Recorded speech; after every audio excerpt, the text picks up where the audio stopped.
మిమ్మల్ని మీరు తగ్గించుకోవాలి. మనం తగ్గించుకుంటామా ప్రభు దృష్టికి? దేవునిలో మనం తగ్గించుకొని బ్రతుకుతామా? దేవుని దృష్టికి తగ్గించుకొని జీవిస్తామా? అదే కీ పాయింట్ మన జీవితంలో.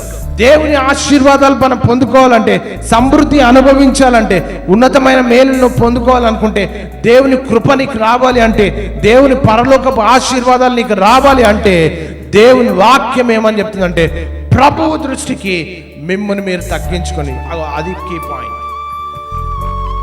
ప్రభువు దృష్టికి ఎంతమంది తగ్గించుకునే స్థితిలో ఉంటామా మానవులను? చూడండి ఇక్కడ వాక్యము, అప్పుడు ఆయన మిమ్ములను హెచ్చిస్తాడంట. తగ్గించుకునే స్వభావం లేకపోతే దేవుడు ఎప్పుడు హెచ్చిస్తాడు?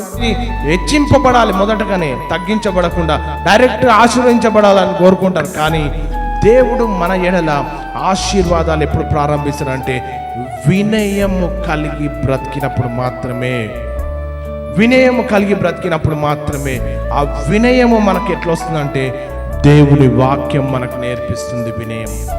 ఈ వినయం బయట మార్కెట్లో అమ్మరండి, సూపర్ మార్కెట్లో అమ్మరు వినయం, లేకపోతే అక్కడక్కడ వినయం అమ్మరు. మనకు వినయం ఎక్కడ దొరుకుతుందంటే, దేవుని వాక్యంలో మనకు వినయం దొరుకుతుంది. నువ్వు వాక్యం విని వాక్య ప్రకారం జీవిస్తే, వాక్యాన్ని అనుసరించి బ్రతికితే, నీకు వినయము, వాక్యము నీకు వినయాన్ని ఇస్తుంది. ఎందుకంటే క్రీస్తు స్వభావము మనకు వస్తుంది.